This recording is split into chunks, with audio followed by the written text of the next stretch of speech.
Welcome back everybody to Spirit of Life Alchemy. It's my third reading today. We did the morning message, we've done a Mercury retrograde reading, and now I thought I'd also do a Jupiter going into Aries reading as well. So it's 12 years since Jupiter was last in Aries, 2010-2011. So it's been all the way round the zodiac wheel and completed a whole cycle, and as it steps sort of from Pisces into Aries, it's the beginning of a whole new 12-year cycle. So think back to what you were doing, what was happening in your life 2010, 2011, and see how that journey's been for the last 12 years. Jupiter is going to be in Aries until the end of October this year, but something like the 28th, 29th of October, and then it's going to retrograde back into Pisces the last couple of degrees, 29 degrees and 28 degrees, until December the 20th, December the 21st, and then it's going to turn direct, and early in 2023 it's going to re-enter into Aries, and continue forward through 2023 in Aries. So as it's at the beginning of a 12-year cycle, I thought I'd just do some cards to see what we need to know about this transition. So I felt drawn to the light, so we've got Work Your Light cards, and I'm going to use the Light Seers deck as well, just drawing on all that optimism of a whole new beginning, new cycle. So, ooh, where's this 12 years going to take me? So let's see what the cards have to say. So what do we need to know about Jupiter entering Aries for the first time in 12 years? What messages does Spirit have for the collective? What help, support, advice and guidance can Spirit give the collective to help us navigate these energies and set off a strong beginning to this cycle, this new 12-year cycle? Oops. Itchy nose. What do we need to know? Messages from Spirit, please, for the collective for Jupiter entering Aries and starting a new 12-year cycle through the zodiac.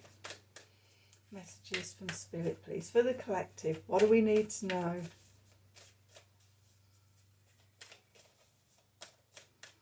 What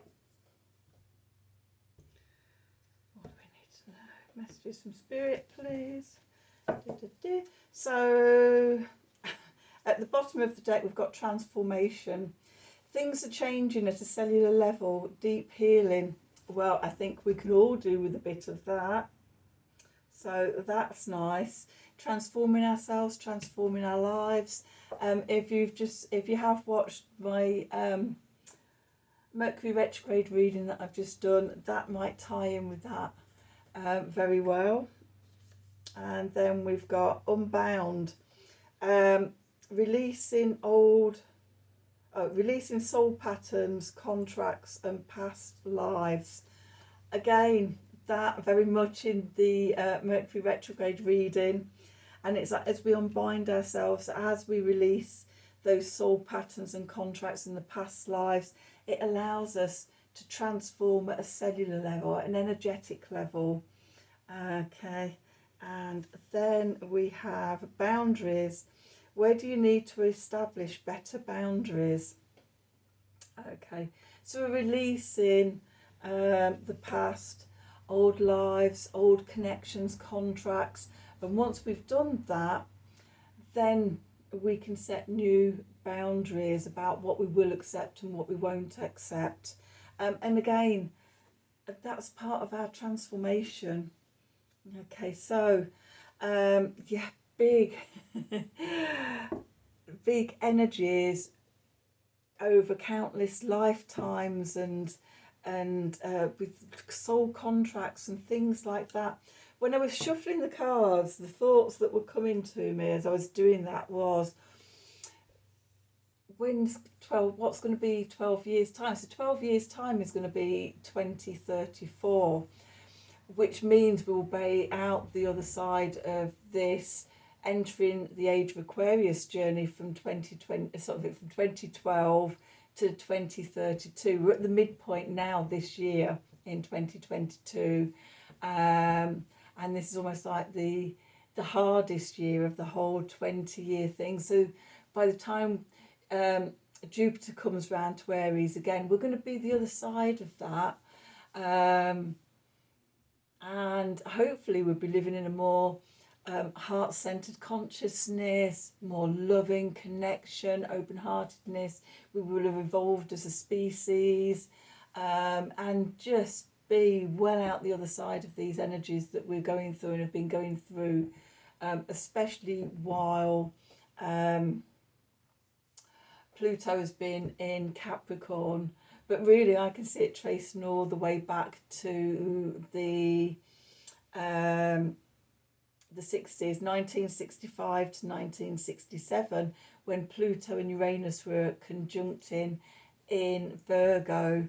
That's where I see the beginning of this cycle starting.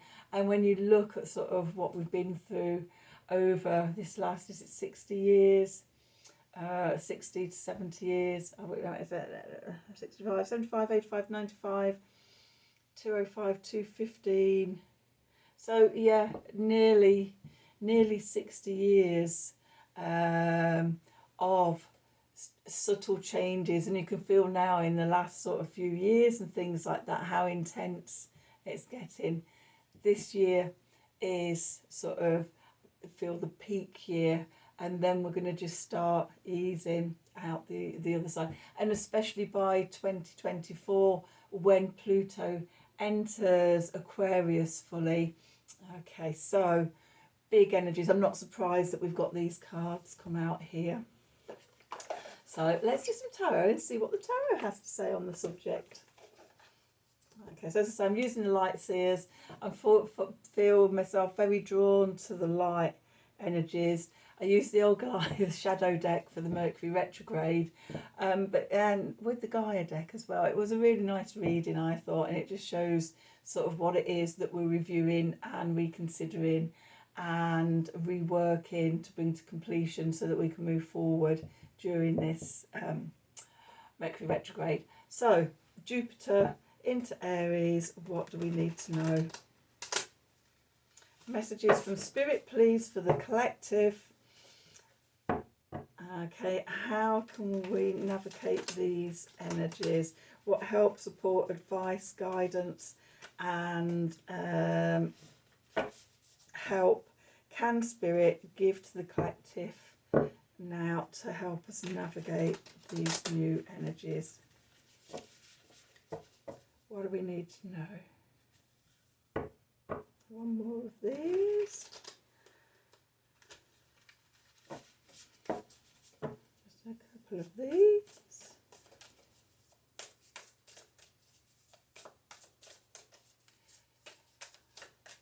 Okay. What do we need to know? Messages from Spirit, please, for the collective. For Jupiter going into Aries, entering Aries to begin a new 12-year cycle. They're beautiful. The Ace of Cups. And then we've got the Lovers.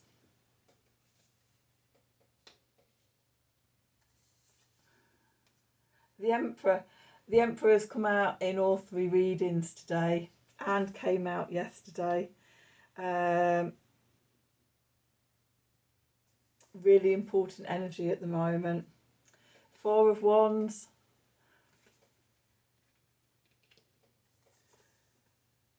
And the Hermit. The Hermit came out as a clarifier in the Mercury retrograde reading. Clarifiers, we've got Justice, Two of Pentacles, and the Four of Swords. And at the bottom of the deck, the Three of Swords and the Chariot and the Six of Wands. So So, okay, really nice energy here. Let's just pull these down. Okay, so where we find ourselves,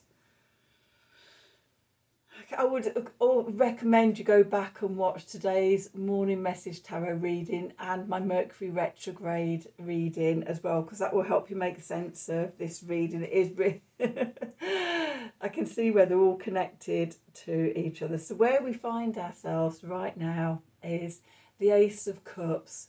The divine spirit, the universe, is offering us the gift of love, filling our cup up. Okay, opening our hearts, and yeah, just connecting us into that heart-centered consciousness. This Jupiter going into Aries feels very much connected to that. You know, I was saying about 2022 being the crossover point. This reading feels like this is saying that this is about the opening of the heart, as well as the Mercury retrograde is all about that as well. So yeah, go back and have a look at that reading as well. But yeah, we're being given the gift of love, of emotions, our cups being filled with love energy, which is the energy of the universe and the divine and everything. So yeah, that's where we find ourselves. Where we've come from, we've got the Lovers. So the Lovers can either be a choice, which was the old meaning of the card. So you may have been given two options. That choice could have been the fork in the road that's been coming, and I think will sort of the choice will culminate, I think, this month, and then we have the choice to go. Do we rise higher into ascension in the 5D and raise our vibration and raise our energies and transform into the age of Aquarius and into the light? Or do we just stay stuck in the 3D, in the low vibration energies? So that could be the choice. The other thing I'm seeing about this is the bringing together of the divine feminine and the divine masculine energies within ourselves and balancing ourselves. We've been doing that for quite a few months now. And you know, if we have been doing that work, then sort of we've got to the point where sort of the gift of the Ace of Cups. The card at the bottom, the foundation, we've got the Emperor. The Emperor is about self-mastery, about setting firm foundations for ourselves, to know ourselves, to know who we are, whether that is knowing that we're spirits filled with love energy and love vibration, high bright vibration frequencies, having this human experience to help the divine, the universe, source, spirit, whatever you want to call it, help it to evolve in knowing itself. So yeah, we've stepped towards self-mastery and structure in who we are. Above we've got the Four of Wands, which is often called the 1111 card. You've got the two wands on one side, two wands and a bit of a portal. We're in the middle of eclipse season. We are going through a portal at the moment. Mercury retrograde is another portal. The portal between sort of 29 degrees Pisces into 0 degrees Aries, that's another portal. We're passing through from one age to another. And what we're being asked to do is to go within and find our light, our strength, our love, our self-mastery within us, because we don't find it out there, it's within us. We connect down into the earth, to the divine feminine, to Gaia, to Mother Earth, her nurturing, draw that energy up, and we connect up to source, to spirit, to the divine masculine, the universe, and we draw down that energy, and they have union within our heart space. So we're connecting into ourselves, and we're looking for that light within us, that divinity within us. As we do that, it brings us to justice, fairness. This can be a karmic readjustment or a karmic balancing. Again, going back to the releasing the soul contracts and soul patterns and past lives. This card of justice on the more spiritual level can be seen as a karmic readjustment. Okay, then we come to the Two of Pentacles, which is about juggling opposites. It could be about sort of existing with one foot in the 3D, one foot in the 5D, and being able to exist in both of those worlds. If in terms of sort of quantum powers, of being your local self at the same time as being your non-local self, okay, and being part of the greater universe, and finding balance in that, as I say, being here and everywhere, being a dot and a wave. But yeah, being between three, or being able to exist between 3D and 5D in a harmonious way. And then we get to the Four of Swords, which is about taking time to heal ourselves.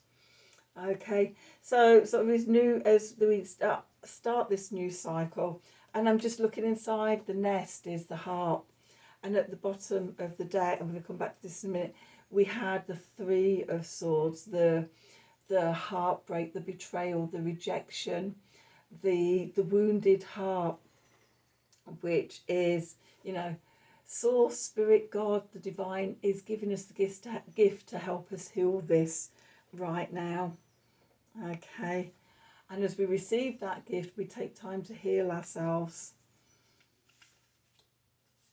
Okay, that is part of the transformation. Okay, and then the boundaries, you know, as we do that healing, then it's about forming boundaries so that sort of we don't hook into other people don't hook into us, and things like that. We know the power of our no and our yes in sort of what we want, for whether, you know, sort of how we are with other people, and sort of yes and no's, but also with ourselves. Do you deny yourself that are good things that are good and would bring abundance to you, or do you say yes to abundance and things? So this like works on lots and lots of different levels. Okay, but as we heal that heart, as we heal our heart with help from the divine, then it allows us to race forward to victory, balancing the energies, and making progress forward. And then we finish off with the Six of Wands. In the words of Gemstone Tarot, winner, winner, chicken dinner, victory. Okay, both of these cards are a card of victory. It's well within our power to do this, and we're not on our own. We're being helped by the divine. And it's just taken me back to the Mercury retrograde reading, that sort of in the what's coming next, we had the Devil, and the clarifiers were the Hermit, the Emperor, and the Magician. We go inside, we find our foundations, our self-mastery, and then we transform everything, and we can manifest abundance and everything from there. So yeah, watch the other two readings, because there's a real crossover between all three readings today. Okay, well, I hope you enjoyed this reading. I hope it resonated for you, and if it did, please do like, share and subscribe to the channel. For notifications, then click on the wiggly bell and you'll get a notification whenever I release a reading. If you'd like a personal reading from me, then please contact me at the email address below this video in the description box. Have a wonderful Tuesday, or day, whatever day it is you're watching this. Have a wonderful day, and until next time, thank you for watching.